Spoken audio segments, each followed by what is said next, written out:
नमस्कार नमस्कार, मेरा नाम राजीव कुमार बजाज यानी आर के बी और मैं हूं इस वक्त एडवोकेट प्रदीप नामग्याल जी के साथ। प्रदीप जी नमस्कार। नमस्कार सर, नमस्कार। और प्रदीप जी और मैं कहाँ हैं? नेशन नाउ पर। नेशन नाउ हमेशा हमेशा आपके साथ और हमेशा ही आपके साथ रहेगा। आप सब लोगों को जय हिंद, जय महाराष्ट्र, जय भवानी, जय शिवाजी, वंदे मातरम। वंदे मातरम। भारत माता की जय, जय हिंद। जय Hind. To all our viewers in China, ni hao. To all our viewers in Japan, konnichiwa. Pradeep ji. Amari Uncle Chavo to our viewers in East Africa, South Africa, the continent of Africa, wherever they speak Swahili. Wherever they speak Swahili, and in case you haven't subscribed to the channel, please do so. अगर आपने channel को अभी तक subscribe नहीं किया तो please कर लीजिए। When you click to the icon subscribe, you subscribe to the fastest growing channel of the nation, Nation Now. Nation Now. The fastest growing channel of the nation, Nation Now. और Pradeep ji, budget आ गया और budget के अंदर चलिए लोग बोल रहे हैं कुछ बहुत बड़ी कोई रेवोल्यूशनरी स्टेप नहीं थी वगैरह वगैरह वगैरह, लेकिन आई बेग टू डिफर।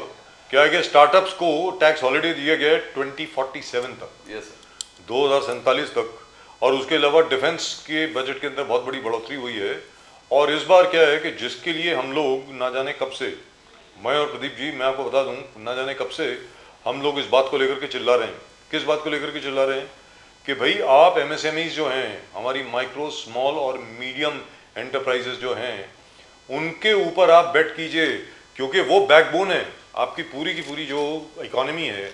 आज की तारीख में जो अभी आप कह रहे हैं 7.8% पे बढ़ेगी, कोई कह रहा है 6.8% पे। Fact is India is the fastest growing large economy in the world today. और तो और छोड़िए प्रदीप जी, आईएमएफ की लेटेस्ट रिपोर्ट के मुताबिक among all the nations which are contributing to growth, India की कंट्रीब्यूशन यूएसए से ज्यादा है, 19% है। Yes, yes, बिल्कुल sir. Just after China. China is 27 और 30%, हम लोगों की 19% है इंडिया। तो Exactly what Prime Minister Modi said, we are the fastest growing economy. He said we are going to be the third largest economy, and we are already sitting on the Viksit Bharat की तरफ. This budget is a right step towards Viksit Bharat, and we are sitting on a reform express. Reform express, and this reform express सभी लोग उसमें बैठेंगे और विकसित भारत का यात्रा होगा। लेकिन यहाँ पे सबसे बड़ी बात यह है प्रदीप जी कि मुझे एक बात की खुशी है कि रिफॉर्म का मतलब ये नहीं होता कि पुरानी चीजें जो है बिल्कुल छोड़ दें। There has to be continuity also, क्योंकि साहब देखिए, जो इन्वेस्टमेंट आती है बाहर से या आपकी इंटरनल इन्वेस्टमेंट जो है, निवेश जो है लोगों का, वो तभी होता है अगर कंटिन्यूटी है और स्टेबिलिटी है। यहाँ पर निर्मला सीतारमण जी ने स्थिरता दिखाई है, कुछ उल्टा सीधा नहीं किया है। जैसे कहते हैं ना कि भाई चलते हुए घोड़े के ऊपर चाबुक नहीं मारते। इफ इट एज ए से if it and broke don't fix it. अगर कोई गाड़ी फर्स्ट क्लास तरीके से चल रही है, उसके अंदर आप ज़्यादा उल्टा सीधा मत कीजिए, बहुत बढ़िया चल रहा है, इसके अंदर आप और करें। जैसे एमएसएमईज के ऊपर आपने बहुत बड़ी चीज़ करी है, आप जो है पूरे मेट्रो का एक बहुत बड़ा जाल आप और बिछाना जा रहे हैं।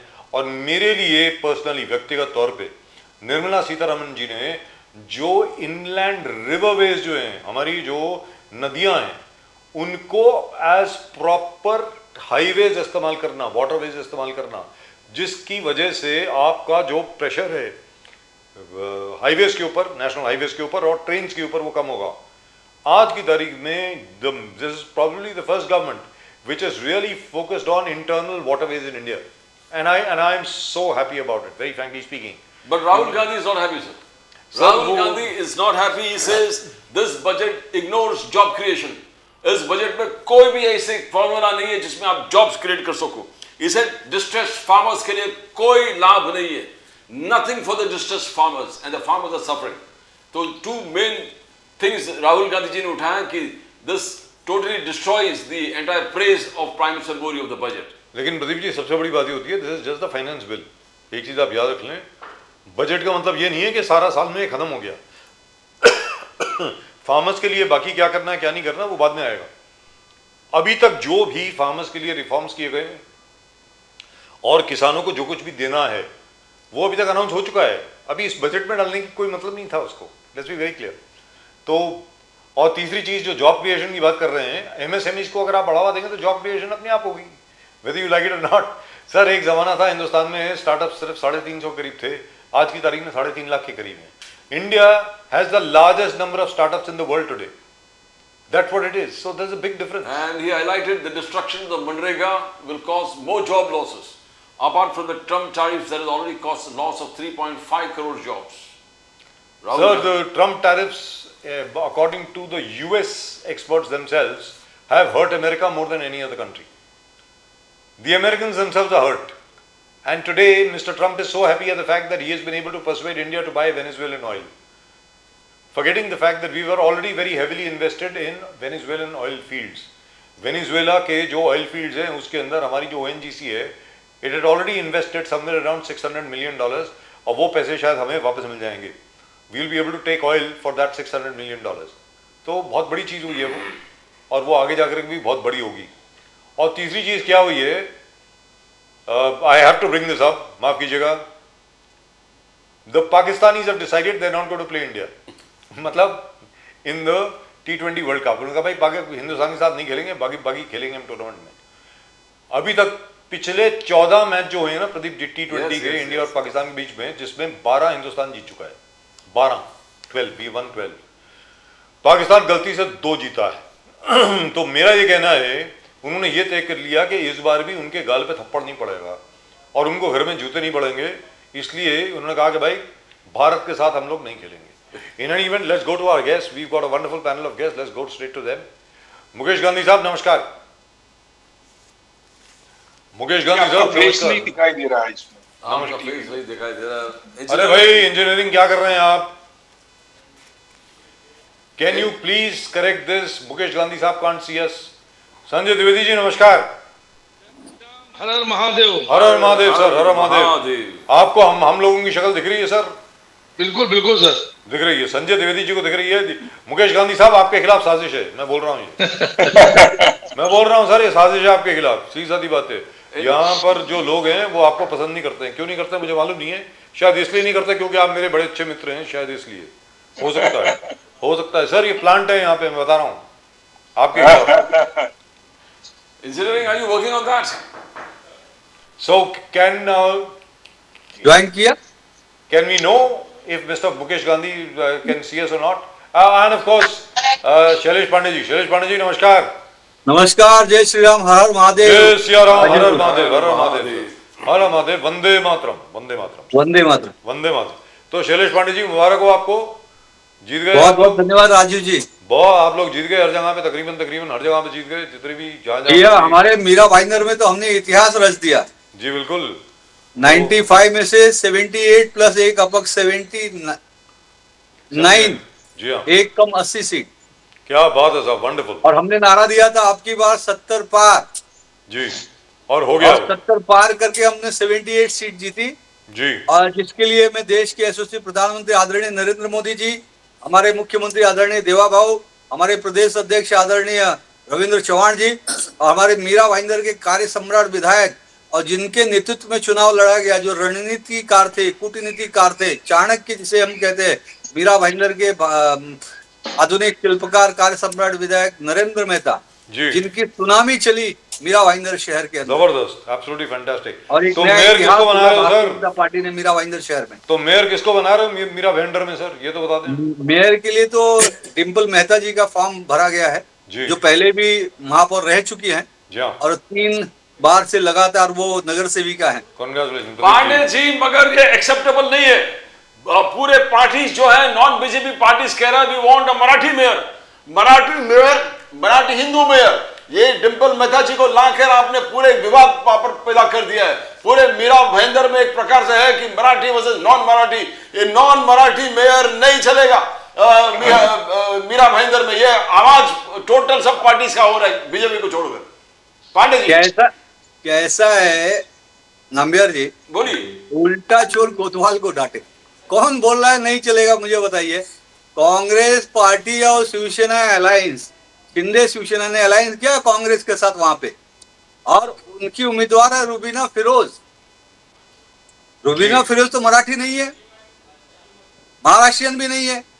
तो शिवसेना शिंदे गठ अलायंस किया कांग्रेस में, गठ एक बनाया क्योंकि 3 नगर सेवक आए शिवसेना शिंदे गठ सरनाई के. नहीं दिख रहा है आपका. जी. बोलिए. समझे क्या. और 13 आए कांग्रेस के, 3-13 काम बिगाड़ा. अब 3-13 में से कब कौन 9-2-11 हो जाएगा कुछ पता नहीं चलेगा, ये तो समय ही बताएगा। लेकिन मैं ये कहता हूँ कोई विरोध नहीं है। मीरा भाईंदर में भारतीय जनता पार्टी का डंका बजा है। मीरा भाईंदर की 14 लाख जनता जनार्दन ने भारतीय जनता पार्टी को अपने सर माथे पर बिठाया, ये बहुत बड़ा मैंडेट दिया है, बहुत बड़ा इतिहास मीरा भाईंदर की जनता ने, भारतीय जनता पार्टी ने यहाँ पर लिखा है। और डिम्पल मेहता जी पहले भी महापौर रह चुकी हैं, बहुत अच्छा अनुभव है उनको, और विशेष तौर से मराठी समाज के लिए भी उन्होंने बहुत अच्छा काम किया हुआ है।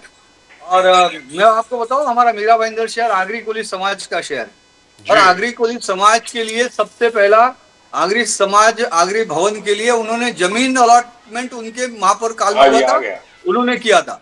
और यहाँ पर एक बुद्ध विहार मराठी दलित समाज के लिए बुद्ध विहार बना के देने का काम किया। ऐसे अनेक मराठी समाज के लिए और सभी समाज के लिए, क्योंकि हमारा मूल मंत्र है सबका साथ, सबका विकास, सबका विश्वास।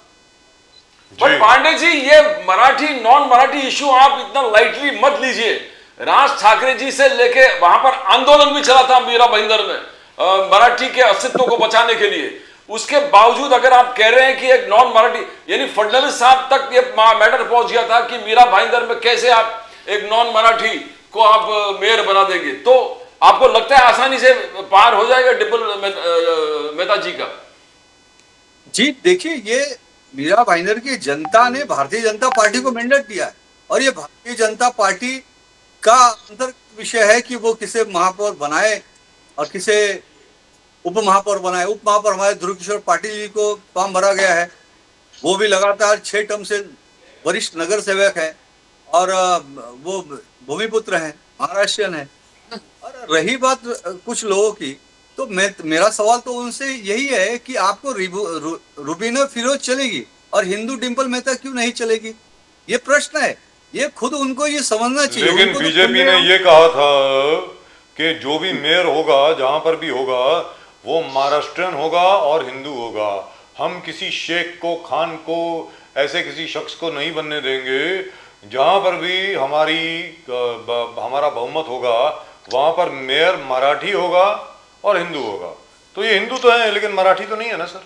नहीं, कैसा है देखिए, जो डिम्पल मेहता जी हैं ये ओबीसी समाज से आती है जी, और इनके पिताजी गुजरात से यहाँ पे 1900 जो नियम है 1966 के पहले जो ओबीसी समाज के लोग मुंबई में रह रहे हैं 1966 से पहले, यानी 40 वर्षों से पहले, और उनको ही ओबीसी का कास्ट सर्टिफिकेट मिलता है। 50 वर्ष हो गए, और 60 साल। आप मुझे बताइए, जो 3-3 पीढ़ियों से अब यहाँ पर डिम्पल मेहता के पिताजी भी महाराष्ट्र में पैदा हुए, डिम्पल मेहता जी भी यहीं पैदा हुई, उनके बच्चे भी यहीं पैदा हुए, तो अब यहाँ भी महाराष्ट्रियन हो गए। 4-4 पीढ़ियों से अगर जो यहाँ रह रहे हैं तो महाराष्ट्र में हुए, और बहुत अच्छी मराठी बोलती है। सर ऐसा है, हमारा काम है सवाल पूछना। सर हमारा काम है सवाल पूछना। मुझे कोई आपत्ति नहीं है, आप जिस मर्जी को मेयर बनाए। जैसे आपने कहा, अरे भाई भारतीय जनता पार्टी को बहुमत है, जिस मर्जी को बनाए, सीधी सादी बात है। आपने बहुमत दिया ना, बीजेपी को बहुमत दिया है, अब बीजेपी उठा करके जिस मर्जी को बना दे, उनके ऊपर है यार, जैसी को बात है। और वो लेजिस्लेटिव पार्टी जो है, यानी जो कॉर्पोरेटर जीत के आएंगे वो तय करेंगे कि भाई किसको बनाना है किसको नहीं बनाना है। सीधी सादी बात है, उसमें कोई दो राय नहीं है। उम्मीद सिर्फ यही करेंगे कि मीरा भाईंदर के जो लोग हैं उनकी अच्छी तरीके से सेवा हो, उनका काम हो, बस, और कुछ नहीं। शैलेश पांडे जी आपके पास आता हूं। मुकेश गांधी जी ने अपनी उंगली उठाई थी ऐसा करके। मुकेश गांधी जी बोलिए सर, आप कुछ बोलना चाह रहे थे, प्लीज गो अहेड। हाँ सर, देखिए ये बढ़िया लग रहे हैं सर आज आप, वैसे by the way looking very good. Mukesh Gandhi साहब, you are really looking good. सीधा सोना से आ रहे हैं अभी, मुझे लग रहा है फर्स्ट क्लास। नहीं स्पा वगैरह करा के आ रहे हैं, फर्स्ट क्लास बिल्कुल। मैं सिद्धिविनायक का दर्शन करके आया हूँ, बस वही है। अरे वैष्णो देवी का दर्शन हो गया, वो तो सारी दुनिया के जितने भी स्पास हैं उससे ज्यादा बढ़िया है वो तो। जय माता दी, जय माता दी, जय माता दी, जय माता दी। बोलिए सर। देखिए ऐसा है कि ये राज ठाकरे का जो नरेशन है जी, वो अपने अस्तित्व को टिकाने के लिए एक तरफ नरेंद्र मेहता की लड़की का अगर वहां मेयर पद होना है तो उसका विरोध करते कि मराठी होना चाहिए जी। दूसरी ओर हमारे प्रफुल्ल पटेल जो राष्ट्रीय अध्यक्ष बनना, अभी उनका अनाउंसमेंट भी नहीं हुआ है, और उसके पहले ये बोलते हैं कि पटेल की पाटिल, आम्हाला पाटिल चालेल पर पटेल नहीं। What is this? अरे राज ठाकरे को तो मैं ये कहना चाहता हूं कि जो महाराष्ट्र में पनपा बड़ा हुआ, जिसने आज आप देखिए गुजरात में आज सीआर पाटिल को भारतीय जनता पार्टी का अध्यक्ष 10-8 साल तक रखा भारतीय जनता पार्टी ने। जी। और दूसरा सयाजीराव गायकवाड़ जो हमारे बड़ौदा में जो महाराजा है, उनका पूरा सम्मान महाराष्ट्र गुजरात में होता है, वो तो मराठी है। और दूसरी बात कि प्रफुल्ल पटेल भी जो है और नरेंद्र मेहता की डॉटर नरेंद्र मेहता है, ये लोग इतने सालों से ये महाराष्ट्र में पैदा हुए, महाराष्ट्र को अपनी जन्मभूमि कर्मभूमि बना के काम कर रहे हैं। और प्रफुल्ल पटेल तो अपने इलाके में कम से कम 2-2.5 लाख विद्यार्थियों को, मराठी विद्यार्थियों को फ्री एजुकेशन दे रहे हैं और बहुत ही अच्छी मराठी बोलते हैं। जी दुरुस्त बात है। मराठी लिटरेचर का भी उनको पूरा स्टडी है, मराठी अच्छा बोलते हैं और उनका जो भी कार्य है वो कभी मराठियों को हर्ट करने वाला काम नहीं है। नरेंद्र मेहता भी किसी मराठी को हर्ट करके काम नहीं करते, प्रफुल्ल पटेल जी भी नहीं करते। तो राज ठाकरे कौन सा महाराष्ट्र का बॉस बन गया है कि उसको ये कहना पड़ता है कि मैं मराठी ही होना चाहिए, मराठी होना चाहिए। अरे आपने तो आपका चलेगा तो महाराष्ट्र में रहने वाले हर जो मराठी मातृभाषा नहीं है जिसकी, उनको आप क्या खदेड़ दोगे क्या? गांधी साहब, पीयूष, कोई आपकी दादागिरी है क्या? पीयूष गोयल, दादागिरी अभी राज ठाकरे की नहीं चलेगी, कांग्रेस की तो बिल्कुल नहीं चलेगी। पीयूष गोयल, और देखिए मुझे एक बात अच्छी लगती है कि इसमें उद्धव ठाकरे ने कोई कमेंट नहीं किए। मैं उद्धव ठाकरे का उसके लिए सैल्यूट करता हूं। और मैं उद्धव ठाकरे को कहना चाहता हूं कि आपके साथ में भी कितने गुजराती जुड़े हुए हैं। राज ठाकरे के साथ में जितने गुजराती जुड़े थे वो सब निकल गए। क्यों निकल गए? क्योंकि राज ठाकरे का रवैया बोलना कुछ और करना कुछ और महाराष्ट्र के लिए करना कुछ नहीं, ये राज ठाकरे का काम। गांधी साहब, पीयूष गोयल का क्या जरूरी था घोषणा करने के लिए कि प्रफुल्ल पटेल अध्यक्ष है? इसमें क्लियर कट दिखता है कि सोची समझी साजिश है कि प्रफुल्ल पटेल को एनसीपी अजित पवार जी अध्यक्ष बनाना। क्या जरूरत था?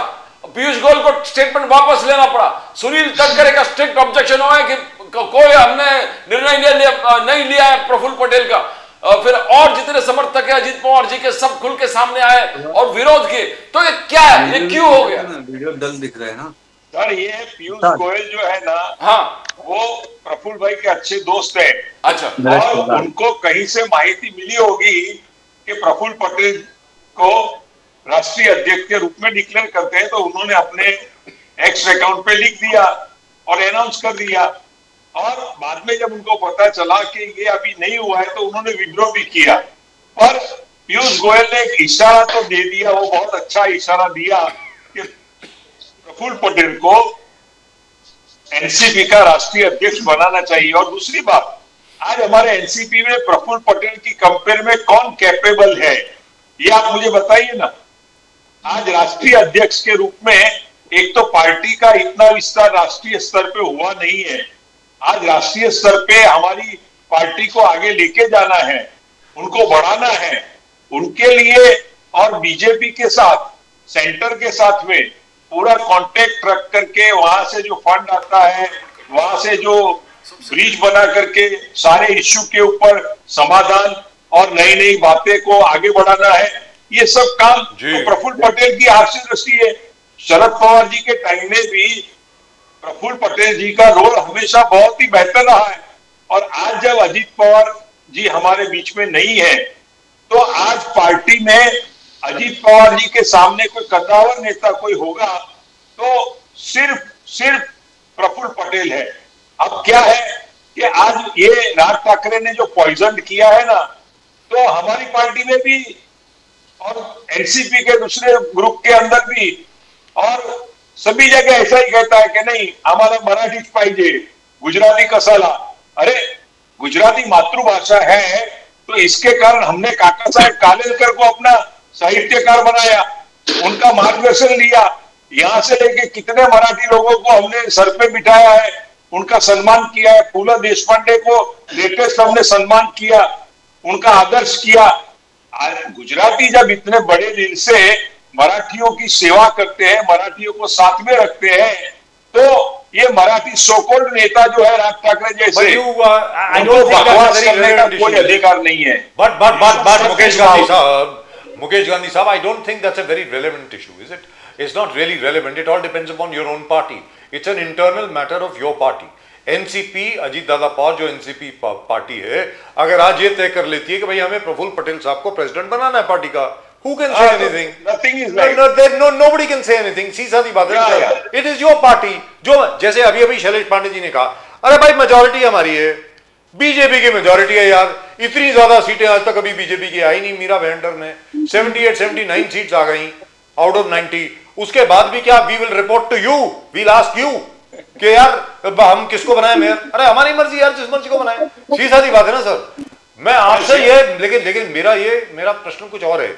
मैं आपसे इसके पहले से मैं संजय द्विवेदी जी के पास जाऊं, उसके बाद वापस शैलेश पांडे जी के पास जाऊंगा। शैलेश पांडे जी से मुझे जरा बातें करनी थोड़ी सी, लेकिन आप जरा ये बताएं सर, ये जो अभी तक बातचीत हो रही है, हमारे संजय राउत जी जो है बार बार बोले जा रहे हैं, नाना पटोले साहब भी यही बात कर रहे थे कि मर्जर होने वाला था 4 तारीख को अजीत दादा पवार और शरद पवार फैक्शंस का एनसीपी में, और ये भी कहा जा रहा है कि सुप्रिया सुले जी को भेजा, मतलब उनको शायद मंत्री बनाने वाले थे केंद्र में वगैरह वगैरह, ऐसा कुछ था सर? क्या ऐसी कोई बात है क्या सर? ऐसी बातें कुछ चली थी, वो शरद पवार गठ के अंदर से ये बातें बहुत चलाई गई थी, क्योंकि शरद पवार जी के गठ में जितने भी हमारे नेता हैं, जयंत पाटिल से लेके जितने नेता है, वो लोग बेचैन है सरकार में सम्मिलित होने के लिए जी, दुरुस्त बात। और उन्होंने ये मैटर को चलाया था, पर हमारी पार्टी में से एक्सेप्ट अजीत पवार जी का नाम लेते हैं, और उनके सिवा हमारे तटकरे जी ने या प्रफुल्ल पटेल जी ने या कोई भी हमारे नेता ने कभी भी, भुजबल जी ने भी ऐसा नहीं कहा कि हमारा मर्जिंग होने वाला है जी। और इसीलिए आप देखिए, ये पूरा आप पॉलिटिक्स भी देखना चाहिए राजीव जी, कि देखिए जब अजीत पवार जी की अंत्येष्टि क्रिया हुई, तब उसमें मोदी जी नहीं आए, पर अमित शाह जी के साथ में बीजेपी के नेशनल लीडर आए। जी हाँ, और प्रोटोकॉल के मुताबिक पहले अमित शाह जी ने उनको श्रद्धांजलि दी, बाद में बीजेपी के ऑल इंडिया लीडर ने, प्रेसिडेंट ने उनको श्रद्धांजलि दी, बाद में देवेंद्र फडणवीस जी ने दी, और बाद में सबने दी। तो एक इशारा तो हो गया था सर, इज क्या होना है और क्या नहीं होना है। सर मर्जर ऑन है कि नहीं है, ये बताइए। एनसीपी का मर्जर होने वाला है? मर्जर होने का चांसेस बिल्कुल शून्य दिखता है। शून्य। मुझे तो मैं पर्सनल व्यक्तिगत मेरा मत ऐसा है कि हमारे एनसीपी अजीत दादा गठ को शरद पवार जी के साथ मर्जिंग करने की कोई जरूरत नहीं है। We should not merge, we should keep our identity fully. और क्योंकि हमारे एमएलए हैं, हमारे सारे कॉर्पोरेटर हैं, इन सबको संभाल के उनको पूरी सत्ता, उनको अलग अलग निगमों में आने वाले 3 सालों में आगे बढ़ाना है, ये सब काम करना है। जब शरद पवार जी की पार्टी ने इनिशियली समर्थन नहीं दिया, तो अभी समर्थन देके उनको सत्ता में अगर शेयर करेंगे, तो हमारे एनसीपी के कार्यकर्ता शरद पवार फैमिली से कोई सुनेत्रा पवार के स्वेरिंग सेरेमनी में नहीं था। ये किस लिए था? शरद पवार फैमिली कोई तो भेज सकता था, सुप्रिया सुले को भेजता, कोई और को भेजता, senior responsible person with in the family. ये क्यों नहीं भेजा शरद पवार जी? इसलिए नहीं भेजा कि अगर सुनीत्रा पवार जी को पहले अनाउंस करके और फिर बाद में 1 हफ्ते के बाद में करते थे या 12 दिन के बाद करते थे, तो उसमें बहुत बड़ी कठिनाइयां आती थी, बहुत बड़े इश्यू खड़े होते थे। ये जो निर्णय प्रफुल्ल पटेल जी ने और तटकरे जी ने मिलकर के जो लिया है, और भुजबल जी ने, ये तीनों ने मिलकर जो निर्णय लिया है, बहुत सही निर्णय लिया है। इसके कारण अजीत पवार गठ की हमारी सारी पार्टी का एकम यूनिट जो है वो एकदम यूनाइट रहा और स्ट्रेंथनिंग हो गई हमारी पार्टी में। Right, so let's go to Sanjay Dwivedi साहब। संजय द्विवेदी साहब, आप कुछ बोलना चाह रहे थे, बोलिए सर, आपने हाथ उठाया था जी। देखिए, अजीत दादा पवार जी की बड़ी दुखद हृदय विदारक ढंग से जो दुर्घटना घटी, हम श्रद्धांजलि देते हैं उनको। हम परिवार को इस दुख को सहन करने की शक्ति दे जी। जो इस समय जो स्थितियां बनी, कि माननीय सुनेत्रा पवार जी को उप मुख्यमंत्री बना दिया गया। अभी मैं सुन रहा था माननीय डेप्टी सीएम मुकेश गांधी जी का, जी, उन्होंने कहा था प्रफुल्ल पटेल बहुत ही बड़े अच्छे नेता हैं, उनके बाद वो थे, उनके पास पावर शक्ति भी है, काम चला, संगठन भी चला सकते हैं। परिवारवाद का रोना तो भारतीय जनता पार्टी रोती थी ना कि साहब कांग्रेस में परिवारवाद है, राहुल गांधी क्यों बने हैं, सोनिया गांधी जी क्यों बनी है, जबकि इस समय राष्ट्रीय अध्यक्ष दूसरे हैं। तब भी परिवारवाद का नारा जो है जबरदस्त तरीके से चल रहा है। लेकिन परिवारवाद की जहाँ ना जरूरत होती है, चाहे उद्धव ठाकरे परिवारवाद से थे, 2014 में इनको जरूरत थी उद्धव ठाकरे से, इन्होंने गठबंधन कर लिया। आज की डेट में मैं सुनेत्रा पवार जी को बधाई देता हूँ मुख्यमंत्री बनने की, लेकिन उप मुख्यमंत्री sir, deputy CM deputy CM भाई उप मुख्यमंत्री बनने की बधाई देता हूँ मैं। लेकिन मैं ये नहीं समझ पा रहा हूँ कि उनको बनाने के लिए प्रफुल्ल पटेल क्यों नहीं बनाया गया। अगर परिवारवाद की बात आप करते हैं तो परिवारवाद लेके क्यों चल रहे हैं। एक तरफ आप उद्धव ठाकरे कहते परिवारवाद, कांग्रेस कहते परिवारवाद, तमाम पार्टियों कहते परिवारवादी पार्टियां हैं, या लालू समाजवादी कहते परिवारवाद, तेजस्वी यादव कहते परिवारवाद। तो यहाँ पे उनको मुख्यमंत्री बनाने का क्या विषय था, क्या कारण था। तो ये परिवारवाद की परिभाषा में क्या नहीं आता, ये भी तो परिवारवाद की परिभाषा में आता है ना। तो जब जहां अपना भला हो वहां पी से भी गठबंधन कर लें, जहां आपका भला हो वहां जेजेपी से गठबंधन कर लें। अगर उद्धव ठाकरे ने, आपने अजीत दादा पवार को मुख्यमंत्री बनाया था 2019 में, और हमने अगर कांग्रेस से गठबंधन कर लिया, एनसीपी से गठबंधन कर लिया, जिसकी पार्टी तोड़ गया आपने, अजीत दादा पवार जिसके ऊपर आप आरोप लगाते थे, भ्रष्टाचार के तमाम आरोप लगाते थे, उनको आप लोग मंत्री बना दिया था। तो ये भ्रष्टाचार वाली बात क्या हो गया। आज की डेट में आपने भी कहा कि हमारा देश जो है बहुत तरक्की कर रहा है, आगे बढ़ रहा है, ठीक है, लेकिन जब 50 रुपए था हमारा डॉलर का रेट, तब यही माननीय प्रधानमंत्री जी कहते थे कि साहब प्रधानमंत्री का सम्मान जितना है। आज अगर 95 रुपए है तो क्या इस देश के प्रधानमंत्री का सम्मान बढ़ रहा है। या 2014 में उससे पहले जो ये महंगाई, भ्रष्टाचार, पेट्रोलियम पदार्थों पे, गैस सिलेंडर पे जो सर पे लाद के चलते थे, उन पे आरोप लगाते थे माननीय मनमोहन सिंह की सरकार पे कि साहब ज्यादा कीमतें ज्यादा बढ़ रही। तो जो आज कीमतें हैं वो हमारे इतनी देश की उन्नति हो रही है, इतना अच्छा बजट भी जा रहा है, सब कुछ हो रहा है, देखिए सब हो रहा है, बजट हमारा अच्छा जा रहा है, एमएसपी भी हमारे आगे बढ़ रहे हैं, लेकिन बेरोजगारी नहीं खत्म हो रही, रोजगार के संसाधन नहीं मिल पा रहे। अभी 11-12 साल हो गए सर।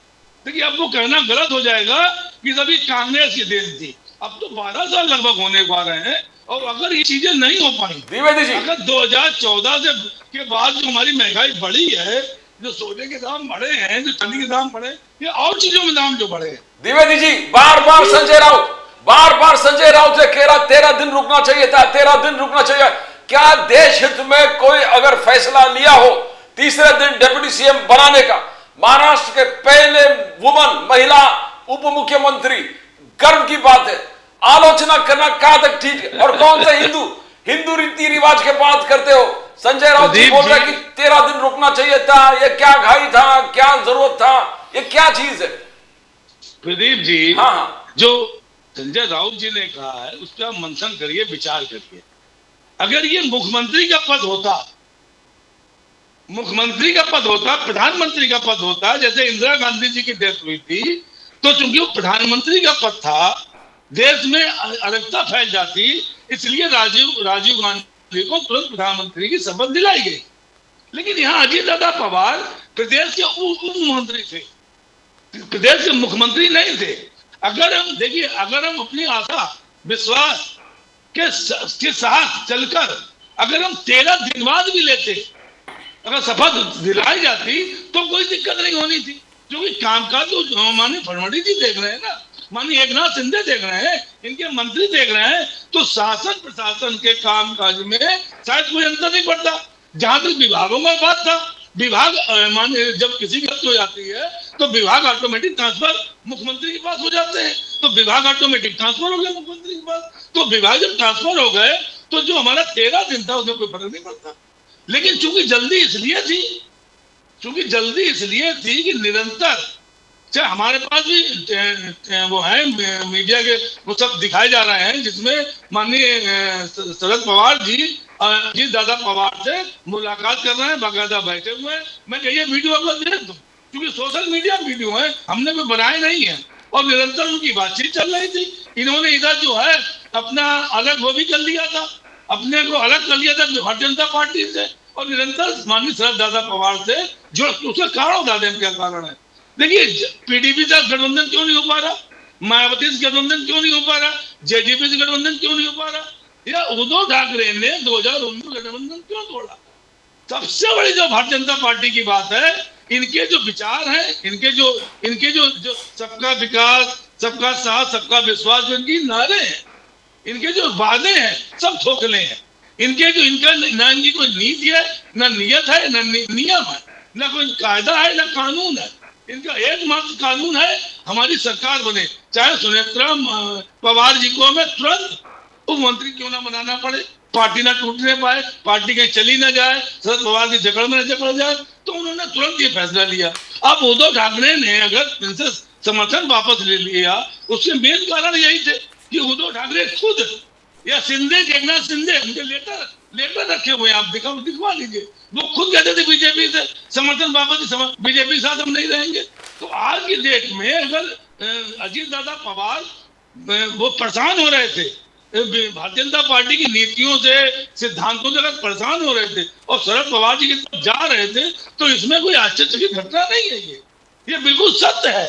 इनके साथ जो रहता है वो इनका गुलाम एकनाथ शिंदे जी आज हैं, आप देख लीजिए क्या है उनके संग में। मुख्यमंत्री संजय द्विवेदी जी, आपकी बात आ गई। मुख्यमंत्री का आफत देकर जोड़ा गया। सबसे बड़ी बात यहाँ पर यह आती है शैलेश पांडे जी, सबसे बड़ी बात यह आती है कि कोई भी शख्स, फॉर एग्जाम्पल, उसको अगर 13वीं मनानी है, चौथा मनाना है, 40वां मनाना है, वो तो परिवार के ऊपर है ना। अब परिवार ने तय किया, भाई देखो अथर्ववेद में साफ तौर पर लिखा है, आप रेफरेंस चाहिए मैं भेज देता हूं।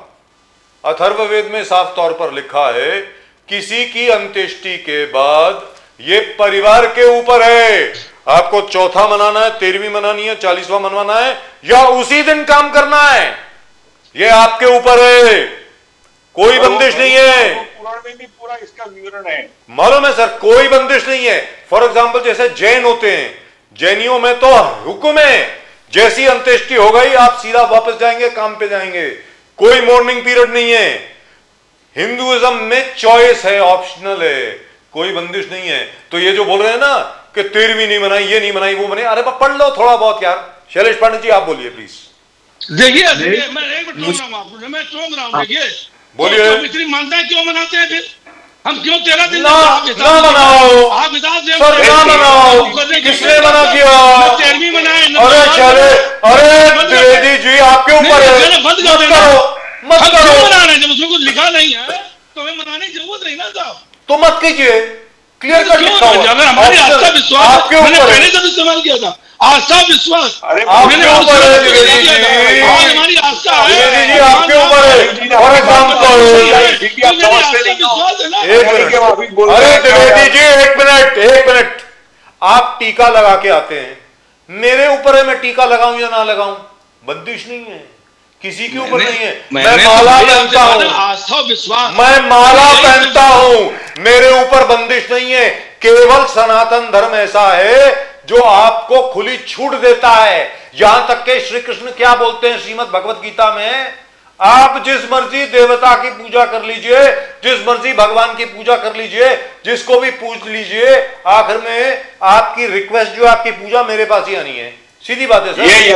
देखिए बजाज जी, मैंने सर ऐसा नहीं है आपकी बात का sir, it is not necessary, विश्वास नॉट उन्हें आस्था तो आप करिए, तो जो चाहे जैसे सर तो आप करिए पूजा करे या ना करे, करेक्ट है, मतलब नहीं है। Absolutely correct, absolutely correct. Bajrangbali अकेले करे, सड़क पे करे, कोई दिक्कत नहीं, लेकिन जिनका आस्था विश्वास है वो हनुमान चालीसा का पाठ मंदिर में करेंगे, लेकिन जिन्हें विश्वास नहीं है वो माता श्री सामने करेंगे। करेक्ट, अंतर नहीं हुआ ना, करेक्ट, यही अंतर हुआ ना सर इसका। बिल्कुल दुरुस्त बात है। इनफैक्ट हनुमान चालीसा का पाठ करने के लिए वो क्या नाम है उनका, राणा क्या, हम उसकी बात नहीं कर रहे, हम वो जब आई थी, अरे सर, हनुमान चालीसा में अरे कोई सर नहीं छोड़िए, लेकिन हमारा उसी वक्त विश्वास बोल है, दिया था उन हमारे लोगों ने। विश्वास। अरे उसी वक्त यहीं पर इसी शो में मैंने बोला था कि भैया वो हनुमान चालीसा पढ़ रही थी उद्धव जी को, अगर बाला साहब ठाकरे जिंदा होते तो वो उसको अपने घर में बुलाते, आजा भाई नवनीत राणा वो भी तो मेरे गिरफ्तार सामने करा पढ़ देते ले, सर।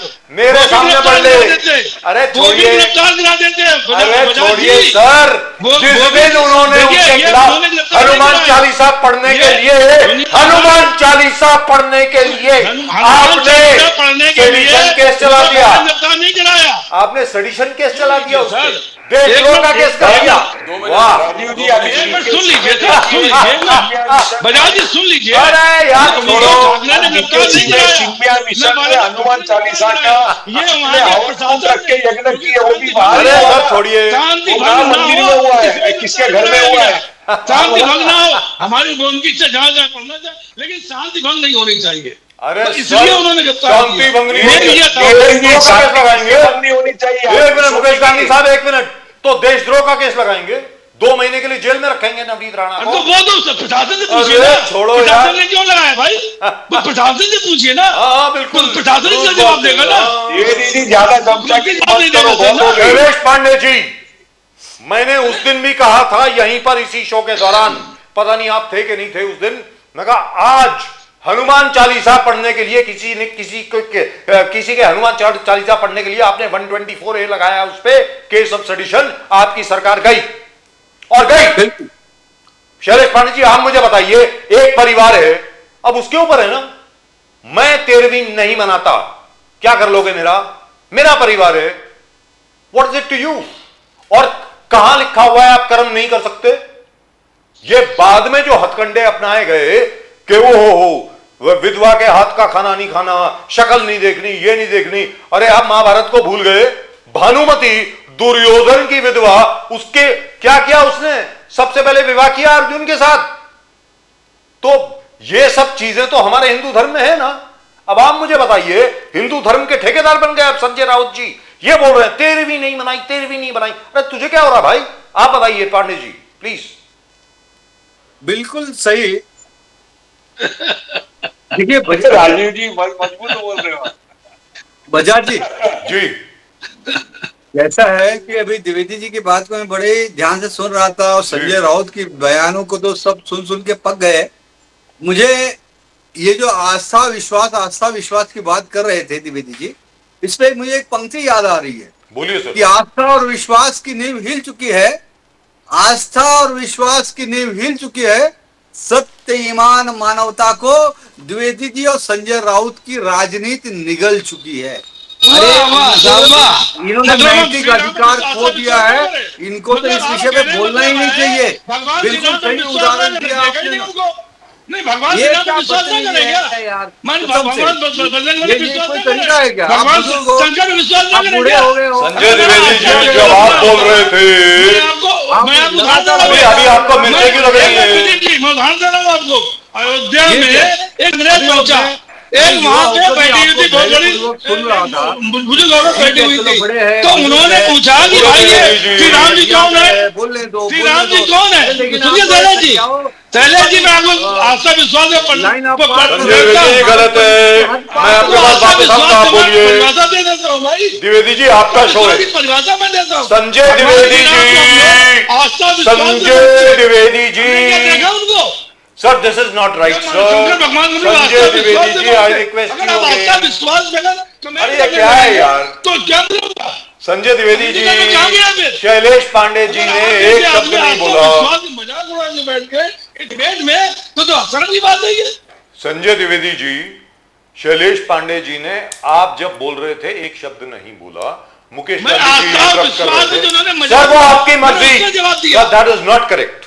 आप नहीं, बोलिए नहीं, सर, आपका चैनल है, मजाक मत उड़ाए। सर आपका आस्था चैनल, विश्वास का सर मजाक आपका उड़ाने का चैनल है। शैलेश पांडे अधिकार नहीं है। विश्वास का मजाक नहीं, आपने तो अपमान मजाक किया है। उड़ाने का अधिकार आपको नहीं है। अभी मैं बात आस्था करता हूँ विश्वास आपसे। है, आपने हम भगवान आस्था श्री राम को विश्वास का मानते हैं। मजाक उड़ाने संजय का द्विवेदी जी मजाक आपका चैनल है, क्या हो गया आपको? नवनीत मैं आपके पास आ रहा हूँ ना वापस। नहीं पढ़ने दिया आपने। द्विवेदी जी मैं आ रहा हूँ वापस एक मिनट आपको, सुनिए आपने। आ रहा हूँ आप अगर वापस। बोलने की ताकत सर, रखते हो, आपका तो चैनल है। बोलने की भी ताकत रखा करो। आस्था विश्वास पे आप कमेंट नहीं मैंने करेंगे पूरे मान धैर्य के बात। साथ आपकी बात ये को हमारा सुना तो आप आस्था भी मेरी विश्वास बात है को सुनिए। भगवान श्री राम भगवान में। मैंने आप ये हमारा बोलने आस्था नहीं दूंगा विश्वास है। Sorry, आस्था sorry, विश्वास sorry, हमारा ये बिल्कुल है sorry। कि हम परवादियों को बिल्कुल मानते बोलने नहीं दूंगा हैं जो आपको हमारे मैं। बुजुर्गों ने आप बस्ती अगर की है। बोलने की आप ताकत नहीं मानते रखते हो मत तो मानिए। सुनने की हिम्मत रखनी चाहिए। आप मेरी बातों को सुनिए। अरे आप पूरी दोनों हिम्मत ब्राह्मण है। देवता हैं आपकी सर। सारी बातों को गलत बात सुना, बर्दाश्त अभी नहीं आपने करूंगा भी मेरी मैं। बातों को सुनना चाहिए। सर दोनों ब्राह्मणों के बीच में शास्त्रार्थ हो रहा है, मुझे बड़ा मजा आ रहा है। तो एक तरफ द्विवेदी, एक तरफ पांडे। अब नहीं शास्त्रार्थ करे, लेकिन बारी बारी से करे ना। मैं अब वही जब बोल उसी रहा में हूं, चीखेंगे, चिल्लाएंगे, द्विवेदी जी। सठिया जाएंगे, पगला द्विवेदी जी, आपका जाएंगे, क्या तो फिर कैसे- आपको क्या हो गया कैसे है? मालूम पड़ेगा कि सठिया इनका तुम गए विवेक हो। बुद्धि भ्रष्ट हो सठिया गया है, गए, सठिया गए, विवेकहीन तुम हो जो गए हैं। अहंकार आ गया अरे भगवान। अरे एक एक अहंकार करके पैदा मत बोलिए कीजिए। तो कौन अहंकार बाद में पैदा बोल लीजिए कीजिए। ना। विवेकवान है और कौन सर ये बाद में बोल लीजिए। कौन सठिया द्विवेदी गया है, जी। ये भी तो जनता को पता चलना द्विवेदी चाहिए। जी बाद में बोल लीजिए सठिया ना। तुम गए हो। मैं आता हूं ना जो आपके आपकी पास। बात में खिल्ली उड़ा रहे हो, मजाक उड़ा रहे हो आस्था विश्वास का। कैसा है राजीव सठिया तुम जी? गए हो। द्विवेदी जी, राजीव जी, द्विवेदी जी, एक मिनट, शैलेश जी, शैलेश ये जी, इन्होंने एक- हनुमान चालीसा का विरोध किया। किया हमने नहीं किया, प्रशासन ने सुनिए, इनकार हनुमान किया। चालीसा का हम क्यों विरोध विरोध किया करेंगे भाई? और हनुमान चालीसा पढ़ने जाने वाली नवनीत राणा को जेल में ठूस दिया। 2 महीने के तो लिए। भगवान 2 हनुमान महीने जी के लिए। कोपित हो गए इनके ऊपर। तो हरियाणा वरना में तो हनुमान तो भाई, चालीसा में ऐसा क्यों लिखा नहीं है जीत पाई? कि बल देवी बुद्धि क्यों नहीं विद्या जीत पाई? देव मोहि हरऊ सांसदी कलेश क्यों चली विकार। गई मनमर? इनका विकार सांसदी क्यों कौन चली गई? हरेगा? अगर विकार हनुमान जी तो इतने खुश हनुमान थे, जी तो हरते हैं। सांसदी ले आती। लेकिन इन्होंने तो हनुमान जी की पूजा नहीं, रुकवा दी। सांसदी क्यों इन्होंने चली गई हनुमान मनमर? चालीसा का पठन रुकवा सांसदी दिया। चली गई और अपनी इनके भाई। उद्धव ठाकरे वो तो कहते हैं ये क्या जय श्री राम बोल रहे हो? क्या जय श्री राम, जय इतनी श्री राम बड़ी बोल भक्त करो? थी वो हनुमान चालीसा हनुमान हाँ, की, वो तो तो सांसदी हिंदू क्यों धर्म चली का गई त्याग उनकी? कर दिए। क्यों चुनाव बाला हार साहब गई ठाकरे वो? जी के विचारधारा को त्याग कर दिए।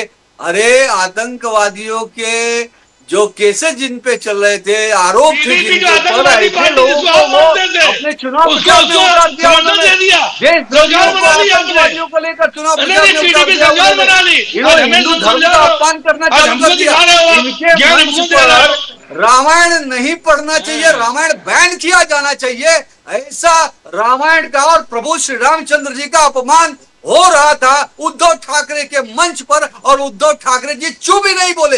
हिंदू धर्म का, भगवान श्री रामचंद्र जी का, रामायण जी का अपमान अरे कर दिया। शंकराचार्य बताइए, अपमान करते ये हो, देश तो भगवान श्री राम का है, क्या? यहाँ रामायण ही पढ़ा जाएगा, यहाँ और और चीज नहीं पढ़ाई जाएगी।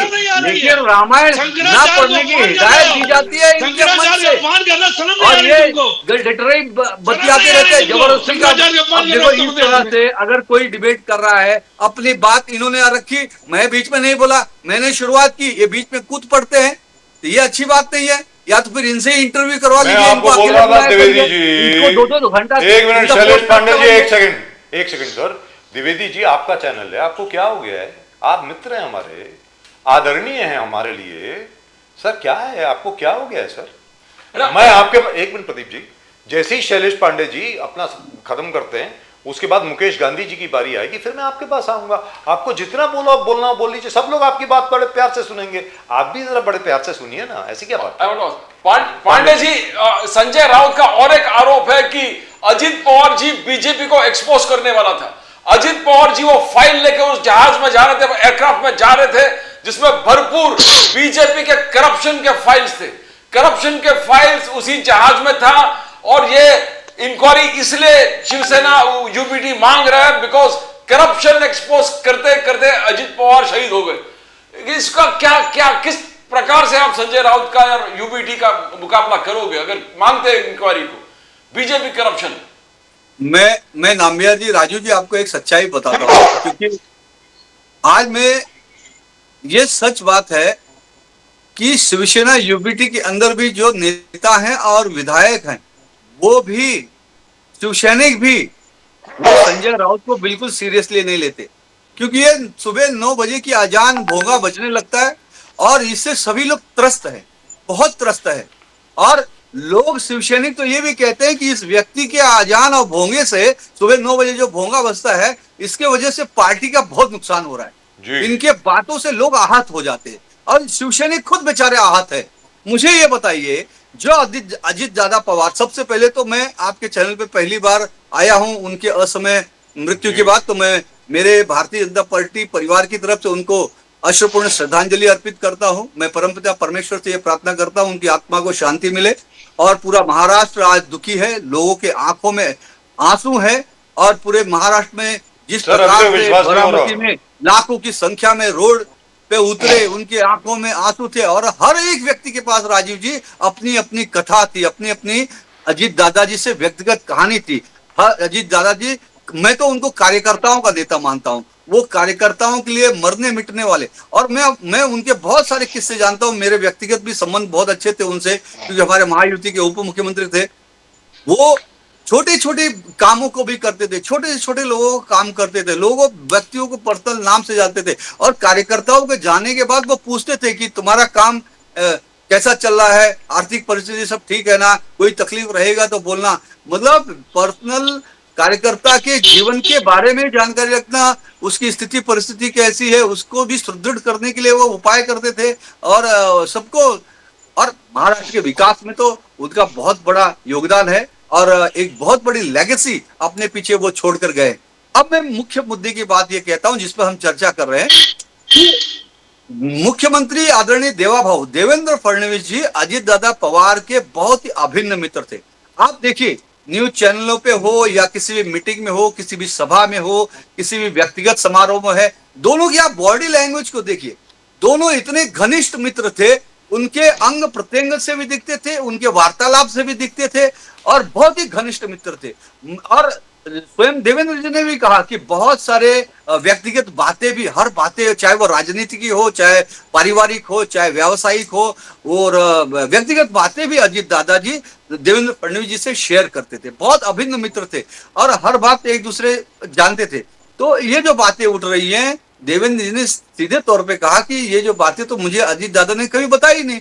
अगर ऐसा कुछ हुआ होता या कुछ तय किया होता, ठीक है, किसी बात की चर्चा हो सकती है, लेकिन कोई अगर विषय तय होता तो उनको जरूर बात पता चलती। एक भाग हो गया।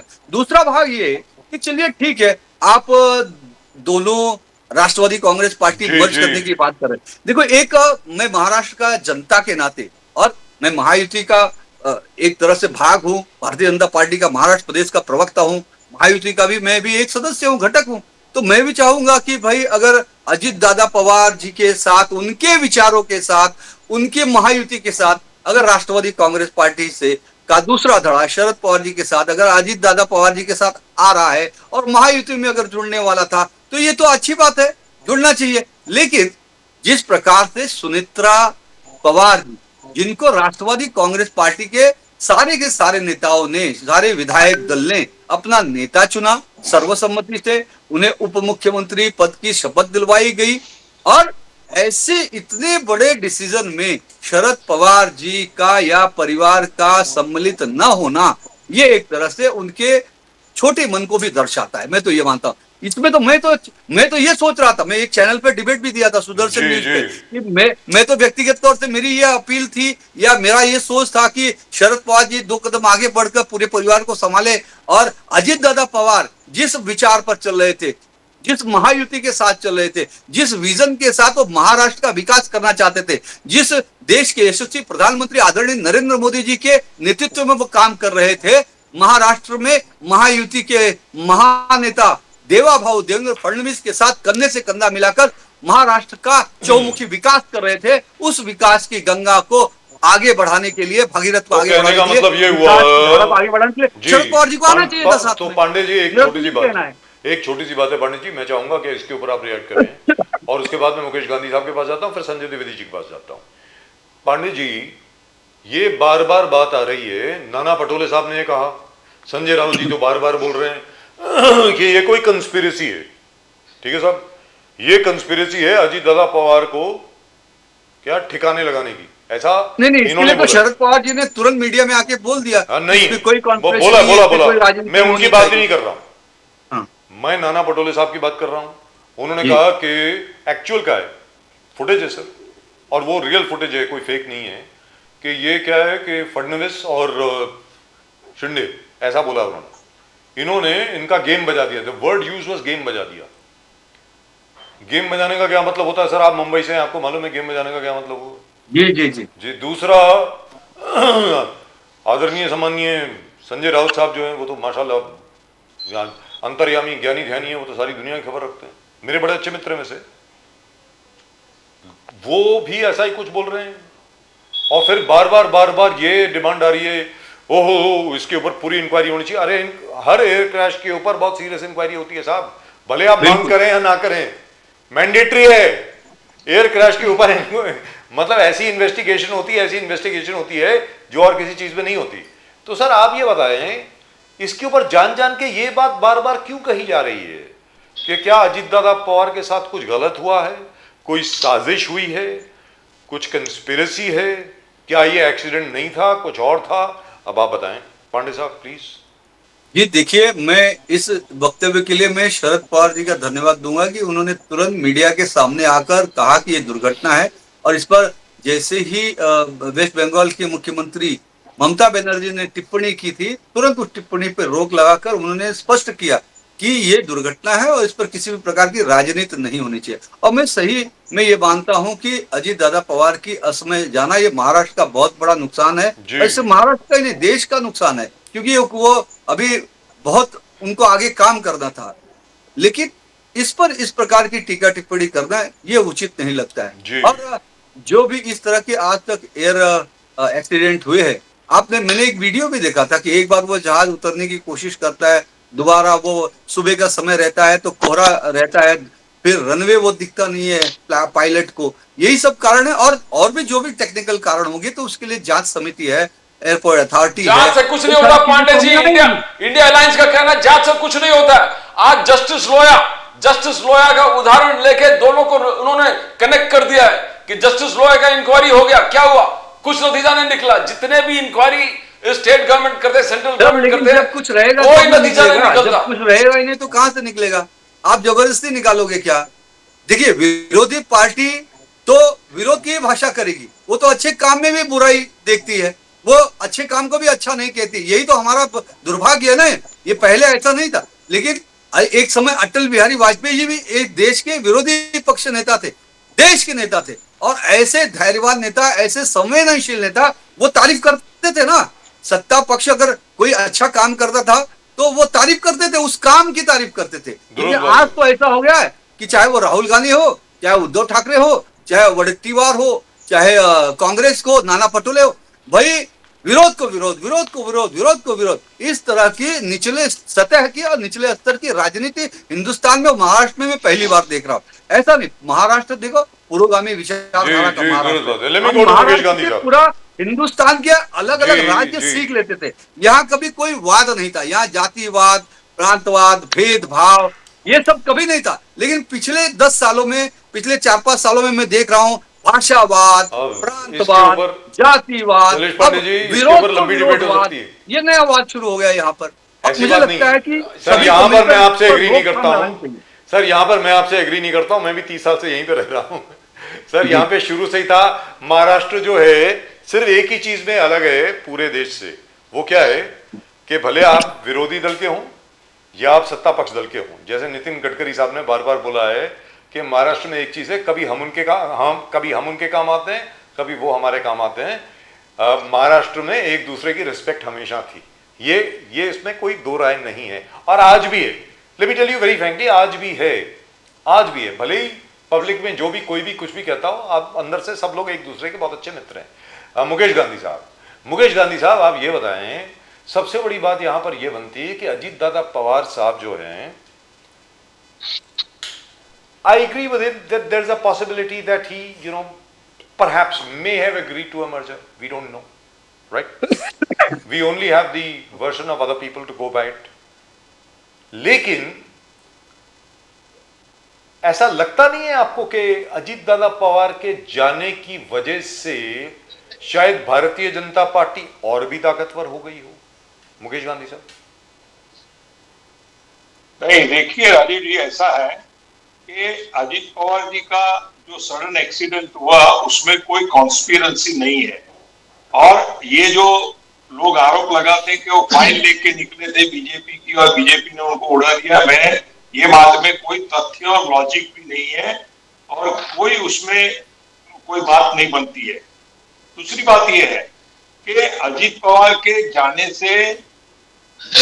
जी के जाने से बीजेपी ज्यादा समर्थ हो गई, सक्षम हो गई, वो आने वाला समय बताएगा। क्योंकि आपको हमको लगता है कि सुनेत्र पवार जी एक लेडी है, शांत है, सौम्य है, पर यही सुमित्रा सुनेत्रा बहन को आप धीरे धीरे देखेंगे उनके, क्योंकि वो पदम सिंह पाटिल जी की बहन है, राजकीय परिवार में पली हुई है, दुरुस्त बात। और अजीत पवार जी के साथ में इतने सालों से उन्होंने काम किया है, बड़ी बड़ी संस्थाओं में वो अजीत पवार जी के पीछे पूरे कार्य को संभालती थी, और जितना अजीत पवार जी कार्यकर्ताओं को संभालते थे उससे भी थोड़ा ज्यादा इमोशनल टच के साथ में सुनेत्रा पवार जी बारामती के लोगों को संभालती थी। और उसके बाद में भी जब वो एमपी बन गई तो हमारे मुंबई के एनसीपी के कार्यालय में भी हफ्ते में एक बार आकर के वो बैठते थे, हफ्ते 15 दिन में एक बार आकर बैठते थे, और यहाँ के कार्यकर्ताओं के भी प्रॉब्लम को सॉल्व करने के लिए वो अपना गाइडेंस देती थी। और मैं आपको लिख के देता हूं कि आने वाले कल में बीजेपी कहेगी कि अजीत पवार के बाद में सुनेत्रा पवार जी आई है, इससे हमारी युति और स्ट्रांग हुई है और अच्छी हुई है, और बहुत ही अच्छी तरह से गांधी साहब, सुनेत्रा पवार आगे बढ़ेगी। और मैं कॉम्प्रोमाइज तो कभी कभी हंसते हुए ये भी कहता हूं कि ये कल हमारे महाराष्ट्र की दूसरी जयललिता न बन जाए। 3 लोग कॉम्प्रोमाइज थे, एमवीए का कहना है, प्रफुल्ल पटेल, सुनील तटकरे, छगन भुजबल, ये कॉम्प्रोमाइज लोग थे जो बीजेपी के लोग हैं, एनसीपी अजित पवार गुट के अंदर। ये कॉम्प्रोमाइज इसलिए है बिकॉज ईडी का केसेस इनका चल रहा है, इनका ऑब्लिगेशन है कि सरकार के साथ रहे, बीजेपी के साथ रहे। ये कॉम्प्रोमाइज करके ये तीनों ने मिलकर पूरा षड्यंत्र रचाया है। कितने सच्चाई है मुकेश गांधी इसमें? गांधी सर साहब, ये बात बिल्कुल गलत है। देखिए, प्रफुल्ल पटेल जी के ऊपर सारे केस हैं, वो सब निकल गए हैं, सब बोगस थे। और दूसरी बात, छगन भुजबल जी के ऊपर भी जितने केस थे वो सब कोर्ट से चुकादा आया है, और कोर्ट ने उनको रिहा किया, ईडी का नहीं है, कोर्ट से उनका जो सुप्रीम कोर्ट में, हाई कोर्ट में, जितनी भी कोर्टों में उनके केस लगे हुए थे वहां से सबसे उनको क्लीन चिट मिली है। ये छगन भुजबल, प्रफुल्ल पटेल या तटकरे जी की किसी की ये साजिश नहीं है। ये अजीत पवार घट के हमारी जो पार्टी है उसको बचा के रखने का, यूनाइटेड रखने का ये एकमात्र उपाय था। इसलिए सुनेत्रा पवार जी को आज डेप्यूटी सीएम बनाया है और पार्टी को संभाल लिया है। जी, ये कहा जा रहा है मुकेश गांधी साहब, रिपीट करता हूं कि अगर शरद पवार जी को ज्यादा पावर दिया होता तो शरद पवार जी के लोगों को एडजस्ट करने में अजीत पवार जी के गठ की जो पार्टी है वो और कमजोर हो जाती थी। वो कमजोर न होने के लिए जो प्रफुल्ल पटेल, तटकरे और छगन भुजबल ने जो स्टेप लिया है वो सही है। लेकिन एक चीज का तो सवाल बताओ, और आने वाली कल के बीजेपी के लिए भी ये बहुत अच्छा कदम है। वंडरफुल। सो संजय द्विवेदी साहब ने एक बड़ा वैलिड पॉइंट निकाला था। आपसे पूछने के बाद मैं द्विवेदी साहब के पास जाता हूं। उन्होंने कहा कि भाई बार बार बीजेपी, और आप भी, क्योंकि आप तो ज्यादा बीजेपी के स्पोक्स पर्सन है, एनसीपी के कम है। नहीं, तो सर ऐसा है, बार बार आप ये बोलते परिवारवाद परिवारवाद परिवारवाद। देखो, एक ही परिवार के लिए कांग्रेस, एक ही परिवार के क्या है ठाकरे, एक ही परिवार के क्या है वो मुलायम सिंह यादव, इनका परिवार, उसका परिवार। तो अभी सुनेत्रा पवार जी बन गई, सर ये किसी और परिवार की है? मतलब ये क्या है, जरा बताएंगे सर, जरा रोशनी डालिए इस पर। नहीं, द्विवेदी जी की एक बात सही है कि देखिए ऐसा है, ये परिवारवाद तो रहता ही है। परिवारवाद को हम ओमिट नहीं कर सकते हैं, बात नहीं कर सकते हैं।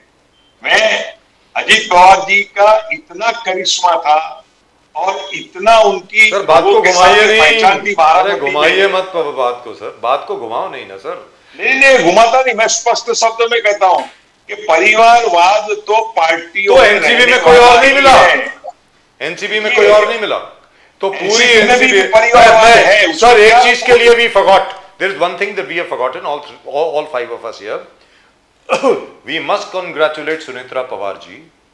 She is now, Sanjay Dwivedi sahab, Shailesh Pandey ji, she is the first woman deputy chief minister of Maharashtra.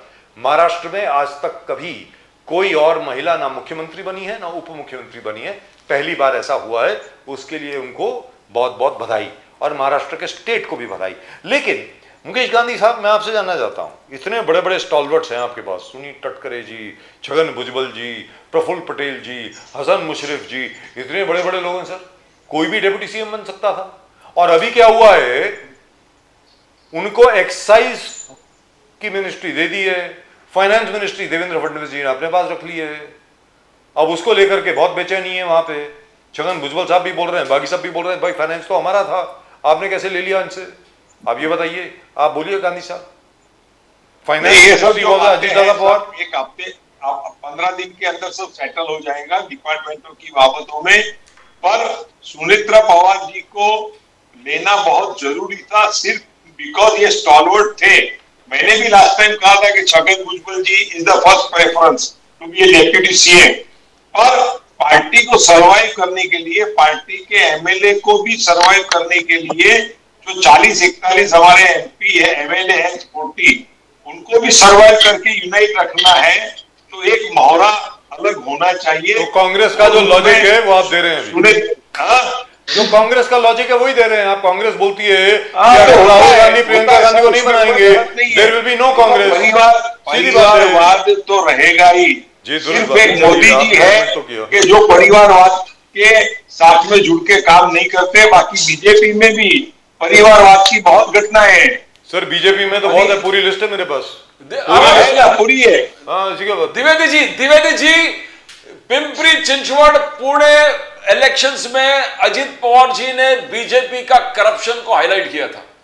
जब संजय राउत जी और यूबीटी के जितने नेता पॉइंट आउट करते हैं कि करप्शन के फाइल लेकर अजित पवार घूम रहे, तो उसमें क्या क्या गलत है? क्या पहले उन्होंने बोला था, इलेक्शन रैलीज में बोले थे द्विवेदी जी, पिंपरी चिंचवड़ सब जगह बोले थे बीजेपी करप्शन। बोलिए द्विवेदी जी। प्रदीप जी, हम भारतीय जनता पार्टी का जो नियम, कायदे, कानून सब दिखावा है। परिवारवाद का नारा दिखावा। ईडी 12 साल तक जमानत में लिया राहुल गांधी और सोनिया गांधी को करती रही, दिखावा। तब पार्टी उस परिवार को बदनाम करने के लिए आपने कहा बड़ी अभी हमारे बीजेपी प्रवक्ता ने बड़ी अच्छी बात कही साहब। आज अगर अजीत दादा पवार की ममता बनर्जी ने मांग कर दी उसके लिए, और अगर संजय राउत ने मांग करी जांच के लिए, तो ये बड़े निचले स्तर की राजनीति है। अरे साहब, मैं भी मानता हूँ सर, अरे आपने बड़ी अच्छी बात की, निचले स्तर की राजनीति है। तो भैया निचले स्तर की राजनीति शुरू किसने की? निचले स्तर की राजनीति सुशांत सिंह राजपूत के केस में सबसे पहले आपने शुरू की महाराष्ट्र में, जब माननीय उद्धव ठाकरे की सरकार थी। उद्धव माननीय सुशांत सिंह राजपूत को मुंबई, जो शायद सबसे अच्छी पुलिस है, सबसे अच्छी पुलिस है, जो देश विश्व की सबसे अच्छी पुलिस है, उसने जांच करके बताया कि साहब आत्महत्या है। आप क्या कह रहे थे कि साहब ये आदित्य ठाकरे जी की हत्या कर भाई, उद्धव ठाकरे का भी नाम ले रहे थे, पार्टी के और लोगों का नाम ले रहे थे, और इसकी जांच कराई जाए। लेकिन आप चुनी केंद्र में थे भाई, आज बात पूरा आ गया, हम तो मांग ही कर रहे हैं ना। आपने तो ज्यादा सीधे बिहार में जाके उसके बाद आपने सीबीआई में जाके जांच दे दी, सीबीआई ने आपने जांच करा दी 4 महीने तक। सर इस चैनल पे भी और जितने चैनल है तमाम आज इनको दिखाया जा रहा है घर से निकली और ये आ रहा है वो जा रहा है। डीजीपी आगे डांस करने लगे, आगे डमरू बजाने लगे, बिहार डीजीपी डमरू बजा रहे थे, और निरंतर डिबेटें हो रही थी।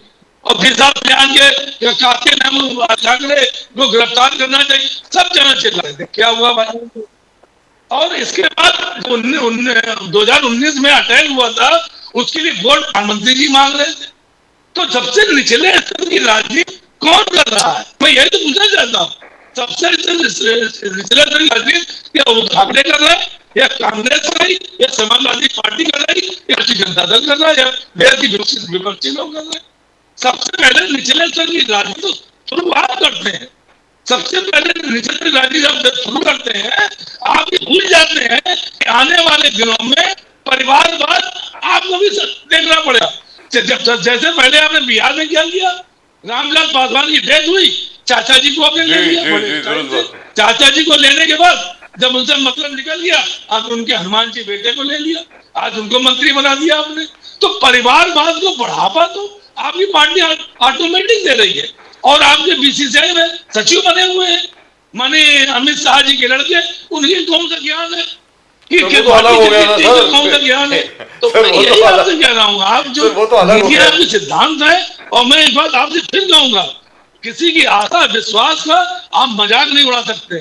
मुझे अगर आस्था विश्वास है भगवान श्री राम में, मुझे अगर बजरंगबली में आस्था है, मुझे आस्था है कि हनुमान चालीसा का पाठ हमारे मंदिर में होना चाहिए, तो ये मेरी आस्था का आस्था और सिद्धांतों में मेरे विचार है। ये मैं नहीं चाहता हूँ कि आप इसमें रहें। हमें बताया कि मैं एक उदाहरण आपको दे रहा हूँ, अयोध्या जी में अंग्रेज गए, उनको पूछने लगे कि अरे अच्छा अम्मा ये कैसे इनको मान रहे हो आप, राम है राम है राम है राम है, ये कैसे भगवान मान लिया इन्होंने आपको? उन्होंने बड़ी अच्छी बात की बुजुर्ग महिला ने कि बेटा जब आप पैदा हुए थे तो आप भी, आपकी माँ ने बताया कि मैं तुम्हारी माँ हूँ और ये तुम्हारे बाप है, इनको तुम मानते हो कि नहीं मानते हो? बोले हाँ माँ। तो उन्होंने कहा श्री राम जी और जो हमारे भगवान है, ये हमारे पूर्वज हमको बता के गए, ये हमारे भगवान है, इसलिए हम इनको आस्था और विश्वास से मानते हैं। आप इससे अगर मजाक उड़ाएंगे तो निश्चित डिबेट मुझे डिस्टर्ब करना पड़ेगा। आप तमाम बातें बोलिए, कुछ भी बोलिए, मैं कोई दिक्कत नहीं, लेकिन आप अगर श्री राम जी को मानते हैं तो आपको राम राज्य लाना चाहिए था, रावण राज्य नहीं लाना चाहिए। आप जो रावण राज्य लाने के चक्कर में है, वो जनता ये देखिए चुन के लेती है। आज चाहे अब यहाँ जीत गए हो चाहे वहां, ऐसी कांग्रेस पार्टी भी थी, 56 साल जीतती रही, 65 साल जीतती रही। पिछले 2 चुनाव में क्या हुआ? अपना प्रतिपक्ष का नेता नहीं बना पाई। जब विपक्षी पार्टियां साथ में आई तो आज माननीय राहुल गांधी जी प्रतिपक्ष के नेता हैं। तो देखिए कभी अहंकार मत करिए। अहंकार अगर आप करेंगे तो निश्चित आने वाले दिनों में आपकी स्थिति वही होगी जो यहाँ पे रावण की हुई, कंस की हुई और जितने लोग गए थे उनकी हुई। तो अहंकार और तानाशाही नहीं करनी चाहिए। हम लोग यहाँ डिबेट में है, हमें अपनी आस्था विश्वास, आस्थाओं विश्वास में अपना विचार रखना चाहिए कि नहीं, हमारी आस्था है, हम ना माने कोई बात नहीं।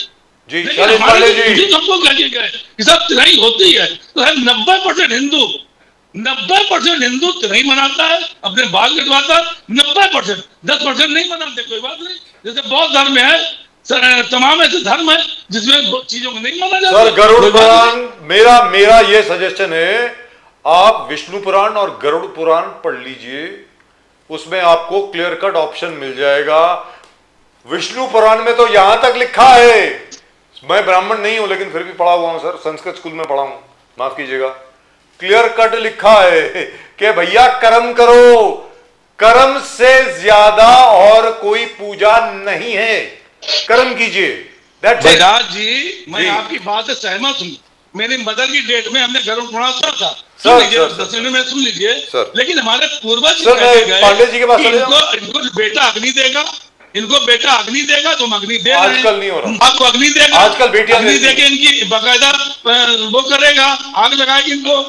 आजकल बेटियां भी देती हैं। मेरे में दिन रहेगी। तो ये हम आस्था विश्वास मान रहे हैं ना सर आजकल बेटियां अब भी गरुड़ देती पुराण हैं। में बहुत चीजें लिखी हुई हैं। सर, आजकल और बेटियां भी विष्णु पुराण में देती लिखी हुई हैं। है, वो अपनी जगह बात आपकी मान ली हमने। सर, आजकल लेकिन जो बेटियां भी हमें देती हैं। परंपरा चली आ रही है, आजकल हमें- बेटियां भी देती हैं, आजकल बेटियां भी अग्नि देती हैं, कोई प्रॉब्लम नहीं है। मैंने शैलेश वही पांडे कहा, जी, अग्नि देने की परंपरा शैलेश तो पांडे क्या जी हुआ? कुछ बोलना चाह रहे थे, आप बोलिए। Last word to you sir. मैं सर आप सुन बताइए। लीजिए। सर मैं सवाल पूछ लूं अगर आपकी इजाजत हो सर, प्लीज।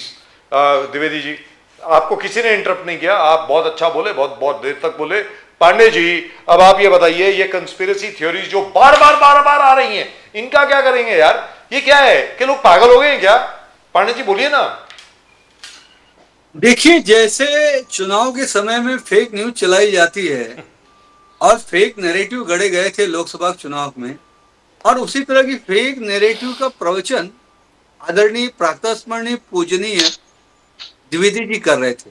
मैं आपसे विनम्र हाथ जोड़कर ही विनती करता हूं कि मैं भी हाथ पूजनीय जोड़ रहा हूं। प्रातस्मरणीय द्विवेदी जी का एक फेक प्रवचन रखिए आप।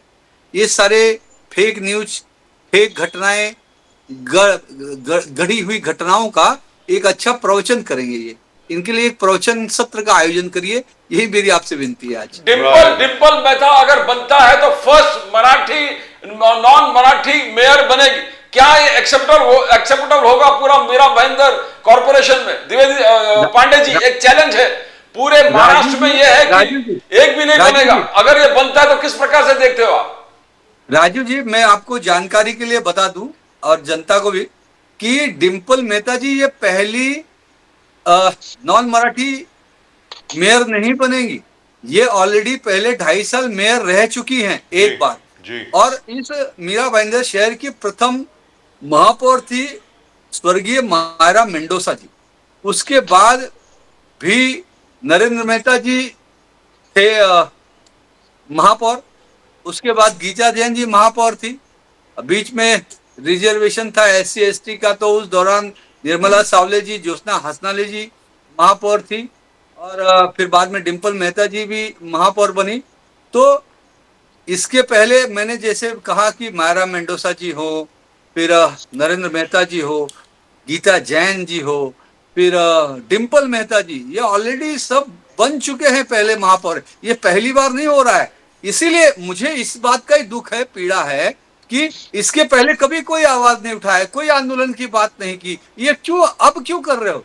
जब डिम्पल जी पहले थी या नरेंद्र मेहता जी पांडे जी, जब बन रहे थे, अभी 29 कॉर्पोरेशंस में डिक्लेयर हो गया है, अभी का 29 कॉर्पोरेशंस में ये डिक्लेयर हो गया है। बीजेपी का नारा था, एकनाथ शिंदे जी का नारा था, सबका नारा था कि सिर्फ मराठी हिंदू मेयर बनेंगे। अभी का 29 कॉर्पोरेशंस में नहीं, ये मुंबई के लिए कहा था, मुंबई के लिए कहा था, सबके लिए सिर्फ कहा और था। सिर्फ मुंबई के लिए बात सब हुई थी। सब सबके लिए कहा था, सबके लिए कहा था। सबके लिए कहा था। नहीं, अमित सिर्फ साटन मुंबई जी के लिए बात ने हुई। सर अमित साटन जी ने मुंबई के लिए कहा था, लेकिन देवेंद्र फडणवीस जी ने पूरे महाराष्ट्र के लिए कहा था। लेकिन 29 सर council। मैं एक बात पूछना चाहता हूँ, मैं आपसे ही पूछना चाहता हूँ। लेकिन महाराष्ट्र हम तो है सब ना, चर्चा करें। डिम्पल यादव, जो लोग 50 डिम्पल 50 मेहता का 60 साल से यहाँ रह रहे हैं, अपने यहाँ मराठी हो गए ना। वो मराठी है ना सर, हाँ, हो गए। महाराष्ट्रियन है ना correct, sir. Correct, Dimple Mehta ji 1966 के पहले उनके परिवार के लोग रहते थे। करेक्ट, उनके पास OBC कास्ट सर्टिफिकेट है, और तो वो कास्ट 60 साल हो गए। सर्टिफिकेट वही बना सकता है जिसके परिवार के लिए 1966 से पहले से महाराष्ट्र में, मुंबई में रह रहे हैं। तो 60 साल और हो गए ना। 1966 छोड़िए, यहाँ तो उसके भी पहले 100 200 साल से लोग यही रह रहे हैं। कोई राजस्थान से आए, कोई गुजरात से आए, कोई उत्तर प्रदेश से आए, कोई बिहार से आए, कोई तमिलनाडु से आए, कोई कश्मीर से आए। कश्मीर से जब वो लोग विस्थापित हुए थे, तो यहाँ पे आके कितने कश्मीरी भाई यहाँ रह रहे हैं। मुकेश गांधी अब साहब को वो देख लीजिए। 50 साल 100 साल से रह रहे हैं, अब उनको हम महाराष्ट्र नहीं कहेंगे ना, उसको मराठी ही कहेंगे ना। जैसे मुकेश गांधी साहब अब गुजराती थोड़ी है, महाराष्ट्र ने वो तो। हाँ, फिर मैं भी मराठी हूँ, मैं भी महाराष्ट्रियन हूँ, तो मैं उसमें अच्छी क्या मराठी है? बोलता हूँ। जी, मैं बिल्कुल। 6 पीढ़ियों से महाराष्ट्र में रहता हूँ, 6 पीढ़ियों से। लेकिन मेरे सर, मैं दादाजी उम्मीद यहाँ पे करता बहुत बड़े हूँ- यूनियन लीडर थे। मैं आप सबसे उम्मीद सिर्फ एक बात की करता हूं। मैं आ रहा हूं सर, द्विवेदी साहब एक सेकंड। के जो भी बने मेयर, आप जिस मर्जी को बनाइए, कुछ भी कराइए, चेयरमैन कमेटी का जिस मर्जी को बनाइए। सर क्या है कि मीरा भाईंदर की जब भी बात होती है, वहां पर एक चीज को सुन करके हम लोगों का सिर जो है जरा झुक जाता है शर्म के मारे, कि आज तक कई कई जगह वहां पर ऐसी है जहां पे नल में जल नहीं आता। सर मैं उम्मीद करता हूं कि इस भारत में 2026 के भारत में वो पूरी प्रॉब्लम सॉल्व हो जाएगी। सर वो टैंकर माफिया जो है उसको आप वहीं भेज देंगे जहां से वो आए हैं। गुड मॉर्निंग कर देंगे सर आप उसकी।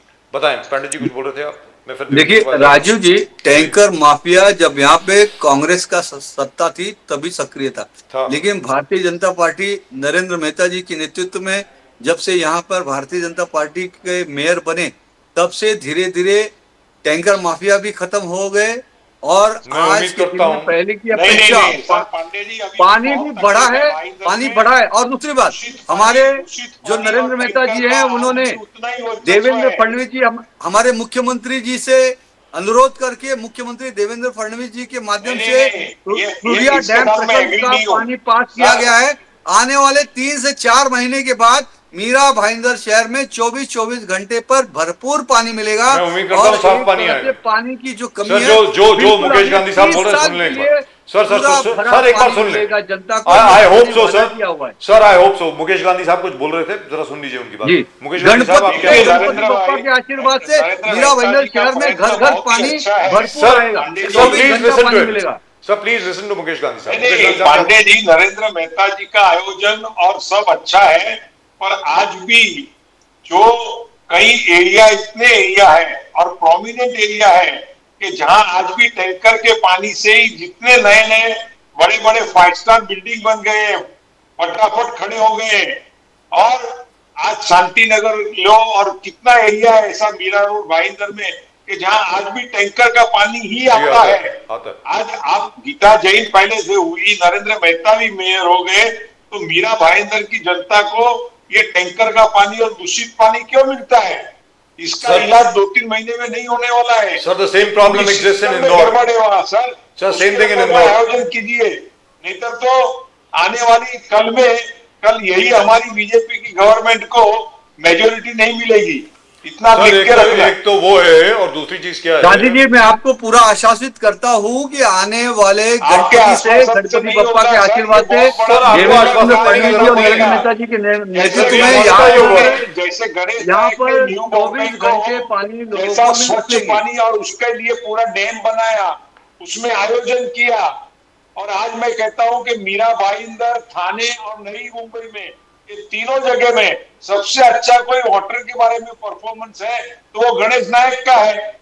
उसको फॉलो कीजिए, उसकी एडवाइस दीजिए सर। मेरा ये कहना सर है, जी, जेंटलमैन हमने जेंटलमैन सूर्या जेंटलमैन, डैम से यहाँ पर पालघर के सूर्या जो नदी है वहां पे हमने डैम बनाया मीरा भाईंदर के लिए, वसई विरार के लिए अलग से, और वो जल सीधा वहां से सूर्या जो नदी है वहां पालघर जिले में, वहां से डैम बनाकर वो पाइपलाइन लाते लाते लाते हम मीरा भाईंदर ला रहे हैं। बीच में आपको एक मालूम है, आपने भी चैनल पर न्यूज चलाई थी जी। कि चेना ब्रिज के यहाँ पे एक हादसा हो गया था। जी, हो ये गया। जो वो हादसा में एक सर, पॉपुलर वो हो जाएगा, मुस्लिम और that's an एक accident. यादव जी You करके can't- मजदूर थे बेचारे, सर, वो सात ड्राइवर थे मजदूर मर पॉपुलर गए के, थे। वो Correct. अंदर चले गए, Correct. जो आज तक नहीं मिले और शहीद हो गए। तो उसके कारण वो जहां से वो अंडरग्राउंड बन रहा था वो पाइप, वो अब उसकी जगह बदल के दूसरी जगह से बनाई जा रही है, जिसकी वजह से थोड़ा डिले हुआ है। लेकिन मैं पूरा आपको आश्वासन देता हूं कि हमारे नेताओं की तरफ से कि गणपति से हुए पानी, अभी देखिए मीरा भाईंदर शहर में हमारे जो 24 प्रभाग है, 24 प्रभागों में हम बड़े बड़े पानी के टाकिया स्टोरेज के लिए बना रहे, वो कर रहे, और जो सारे टाकियों से पानी के कनेक्शन अलग अलग एरिया में जाए उसके लिए नई पाइपलाइन बिछाने का काम चालू है। सर, और उसके ये ऊपर एक काम अलग से युद्ध शो स्तर पे करेंगे। चालू है। और ये जैसे ही ज्वाइनिंग हो जाएगा वैसे पानी शुरू हो जाएगा। सर, उसके और ऊपर मुझे एक अलग से पूरा शो भरोसा करेंगे। है कि गणपति बप्पा से हमको भरपूर पानी मिलेगा। द्विवेदी जी, चलते चलते आप one last word to you. कुछ हम कहना एक चाहेंगे, मिनट, मुकेश गांधी साहब, प्लीज प्लीज। संक्षिप्त में कुछ कहना चाहेंगे। Sir, I would like to hear Dwivedi ji. 25 से 30 नहीं लोग नहीं, जो हैं, द्विवेदी जी को गंदा पूरा पानी टाइम पीने दीजिए, से- 1 घंटा का टाइम दीजिए। नहीं, please please sir, is very dear संक्षिप्त में, फ्रेंड। संक्षिप्त में। सर, हमारे मित्र हैं नहीं बड़े। कह सकते, हाँ, बोलिए उनका द्विवेदी जी। ज्ञान का भंडार, एक भंडार बहुत बड़ा है। अरे सर, प्लीज अरे भाई सुन लीजिए प्रदीप में बोलिए द्विवेदी जी, बोलिए। डॉक्टर जी, बोलिए। मध्य प्रदेश में प्रातः पानी गंदे स्मरणीय। पानी पीने से कम से 25-30 लोगों की मृत्यु हो गई।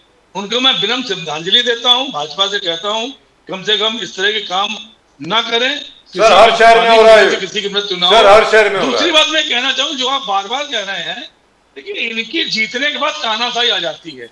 सबसे पहले 10 सर, ये लंबा हो जाएगा। सर, उसमें एक प्लीज। लाडली बहन सर, ये का अगली था। बार, शायद अगली कोई बार। पहले आप गारंटी भी हमारे पूरी साथ नहीं ही हुई। थे। सर, अगली बार। द्विवेदी जी, रात के 12 बजे तक बैठना पड़ेगा। केस की जांच कराई आपने। पहले आप हमारे साथ थे, तब तानाशाही कोई वो नहीं थी था, क्या? सच्ची घटना है मान्यवर। संजय द्विवेदी जी। नहीं, ये बताइए ना, इस देश का जब आप बर्बाद हमारे किया, साथ थे, ये हम सच्ची आपके घटना साथ है। थे, इसमें जब कोई हमारा अपने को याराना बता था नहीं सकता। भाजपा शिवसेना का, तब तानाशाही थी क्या? कथा नहीं ये सुनाई नीति आपको। आपकी रिकॉर्ड शुरू होती है तो वही के वही वापस मैंने चालू हो कथा जाती है। नहीं सुनाई आपको, अब सुन लीजिए भाई, हमारी बात भी सुन लीजिए। अच्छा, सर, आपकी बात सुन नहीं रहा। सर, ये बहुत कंट्रोवर्शियल सब्जेक्ट है। सर, इसके ऊपर रात के 12 बजे तक बैठना पड़ेगा यहाँ पे। द्विवेदी जी, अभी रहने दीजिए। अच्छा बजट बन गया है। द्विवेदी जी, अभी रहने इससे दीजिए। पूरा- द्विवेदी जी, पूरा- मुकेश गांधी साहब, राजीव जी, मुकेश गांधी साहब, इसको यहीं खत्म करें। ये बजट के कारण अच्छा होगा। मुकेश गांधी साहब, इसको यहीं खत्म करें। सीतारामन जी को और नरेंद्र मोदी जी को जी बधाई देता हूं। इसको यहीं, सर, इसको यहीं खत्म करें। आम जनता का बजट मोदी जी, महंगाई, सीतारमण जी ने बेरोजगारी, दिया है। डीजल, आम बजट पेट्रोल, के बहुत इससे बेहतरीन काम कम हो बजट जाएगा ना। के वो नहीं होने वाला। पेट्रोलियम अरे द्विवेदी जी, कौन सी दुनिया में रह रहे हो? नहीं होने गैस वाला। सिलेंडर कम में मिलने लगेगा ना। द्विवेदी जी, नहीं होने और वाला। हमारे डॉलर 95 रुपए से 55 रुपए आ जाएगा ना सर। सर आज सोने की कीमत क्या है? नहीं पेट्रोलियम हमारे जो पेट्रोल डीजल दाम कम हो जाएंगे और हमारे गैस के दाम कम हो जाएंगे, एजुकेशन सस्ता हो रहा है, मेडिसिन सस्ता हो रहा है, बहुत सारी चीजें सस्ता हो गई। धीरे धीरे महंगाई भी और जो पहले से कम हुई है और कम हो जाएगी। और जेंटलमैन, लोगों का आप gentlemen, it's been a देखेंगे great तो pleasure. अभी जो नौकरी पेशा है उनके जो सैलरी है, सैलरी में बढ़ोतरी हुई है। जी। जो बिल्कुल व्यवसाय सर। बिजनेस करते हैं महंगाई उनके कितनी बढ़ा इनकम दी में आपने? प्रॉफिट में बढ़ोतरी हुई है। देश दुनिया का 30वीं सबसे बड़ा अर्थव्यवस्था बनने जा रहा है Wonderful. नरेंद्र मोदी जी के नेतृत्व में। तो शैलेश देश पांडे जी, सक्षम संजय द्विवेदी जी और मुकेश गांधी वैभवशाली भारत की ओर साहब, बढ़ रहा है जी जी मोदी जी, जी दुरुस्त के बात नेतृत्व है। में। सर चलते चलते मुझे जरा बधाई देने दीजिए सबको बधाई देने दीजिए। महादेव हर हर महादेव सर, लेकिन बधाई देने दीजिए ना सबको। आज सोने का जो भाव है 24 कैरेट का 10 ग्राम का, जिसको 1 तोला कहा जाता है, मुकेश गांधी साहब, आपको जानकर ये बहुत खुशी होगी, क्योंकि मतलब आपकी जो फॉर्चून है it is risen by 15 times, 15 गुना बढ़ गया है आपकी जो वेल्थ है। 1,50,295 रुपए 1 तोला सोना, ये कीमत है सर आज। और डॉलर जो है वो तकरीबन 92 रुपए का हो गया सर। तो सेंचुरी तो मारी लेंगे हम लोग। In any event, gentlemen, thank you very much for joining us. It's been a great pleasure. As always, आप सब लोगों को जय सिया राम, हर हर महादेव, वंदे मातरम। वंदे मातरम। जय श्री राम, हर हर महादेव, भारत माता की जय, वंदे मातरम, जय Bharat. Vande Mataram, Vande Mataram. But that turned out to be quite nice. Oh dear. Except the only thing is that I still feel that Navneet Rana, if she had just been invited into the house by Uddhav Thackeray and he had just told her, भाई आ जाओ मेरे सामने कहो ना, हम दोनों इकट्ठे पढ़ते हैं बैठ के। That was highlighted also by the Bombay High Court that said, what are you doing? Sedition case for singing. For sedition case तो हनुमान चालीसा Sedition 124 है। case for हनुमान चालीसा पे आप सेडिशन केस लगा दोगे? मतलब हनुमान जी पे आपने सेडिशन केस लगा दिया। I mean, and how? And it has reached the Bombay High Court. This matter of sedition. और 2 महीने तक नवनीत राणा जी जेल में थी। The reason हनुमान चालीसा कब से सेडिशन बन गया? लेकिन प्रदीप जी, जो सवाल मैं पूछना चाह रहा था मैं वो पूछ नहीं पाया, जान करके मैं नहीं, मतलब क्या हुआ कि नहीं तो और 1 घंटा चले जाता शो, फिर लोग भूल जाते कि उनको कहीं और जाना है। क्या है कि शैलेश पांडे जी भी भूल जाते, मुकेश गांधी भी भूल जाते, सब यहीं रहते। उद्धव ठाकरे जी के जो 65 लोग हैं सर, उसमें से 50 लोग जा रहे हैं। मैं आपको फिर बोल रहा हूँ, शिंदे साहब के पास और देवेंद्र फडणवीस साहब के पास। आज की तारीख में जो खबर है, लेटेस्ट खबर ये है कि जयराम जी की करके जा रहे हैं सब लोग। Now my point is, how will Uddhav Thackeray hold his people together? I mean do you see any way that he can hold his people together? Do you think? Only by saying, like हमेशा पहले बोलता था कि अभी 3 महीने में सरकार गिरने वाली है, बट सरकार सो ये नहीं करने वाले। Sharad Pawar ji had did the same thing. अभी सरकार की next 3 months they are going to fall. Next 3 months, that was the only thing they kept the flock together. नहीं सर, नहीं, अभी नहीं। And अभी तो एक solid government है. But It's not going to fall. अभी नहीं। You can't fool them all the time. No, you can't. So you'll have tough time organizing and keeping his flock Very, together. very frankly speaking, what Uddhav Thackeray ji should be doing is he should forget about all the elections, etc. He should start working. He should start going out. He should start strengthening all the shakhas, all the shakha pramukhs, and rebuild exactly the way his father built Shiv Sena. ऐसा कुछ करना पड़ेगा उनको, अगर वो करना चाहें। खैर, but then he is the leader. He has been chief minister, so he should know what he has to do. सीधी सादी बात है सर, हम लोग उसमें क्या कर सकते हैं? He has watched his father build the Shiv Sena, and I am reasonably certain he knows what to do.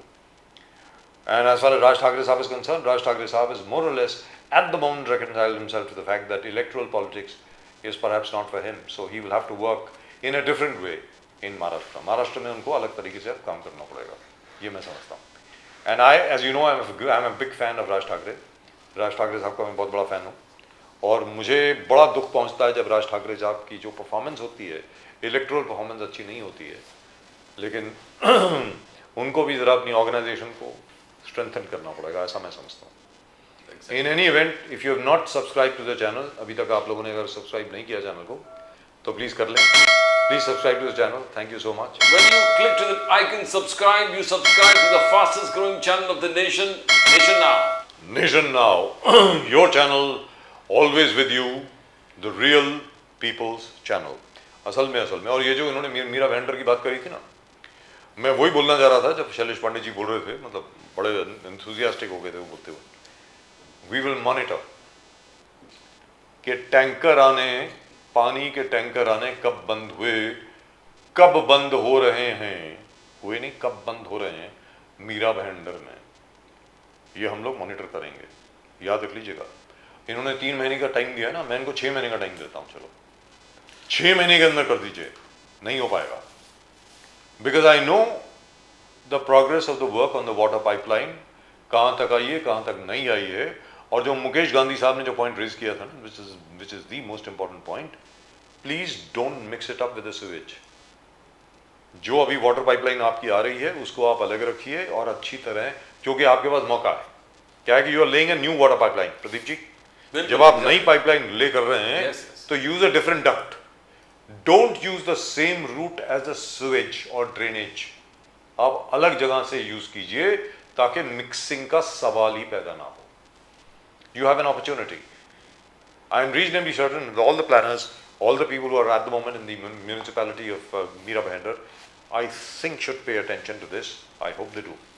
In any event, I hope people in Meera Bhayandar actually start receiving water through the municipality water supply and don't have to depend on the water mafia, on the tanker mafia. My apologies. Well, that's it. That's all we've got for you in tonight show. आज के show में सिर्फ इतना ही। और जैसा कि प्रदीप जी ने कहा कि अगर आपने अभी तक चैनल को सब्सक्राइब नहीं किया तो कर लें भाई, प्लीज सब्सक्राइब टू चैनल, वो घंटी भी बज गई है। When you click to the icon, subscribe, you subscribe to the fastest growing channel of the nation, Nation Now. Nation Now, fastest growing channel of the nation. And it's been a great pleasure being with all of you and talking to all of you. And if you want to comment, send in your comments. Please feel free. आपको जो भी कहना हो please कहिए। I'll try and read them out right over here. In the meantime, Pradeep ji और मेरी तरफ से और पूरे नेशन नाउ के स्टाफ की तरफ से आप सब लोगों को नमस्कार। जय हिंद, जय महाराष्ट्र, जय भवानी, जय शिवाजी, वंदे मातरम। Vande Mataram. भारत माता की जय, जय हिंद। Jai Hind.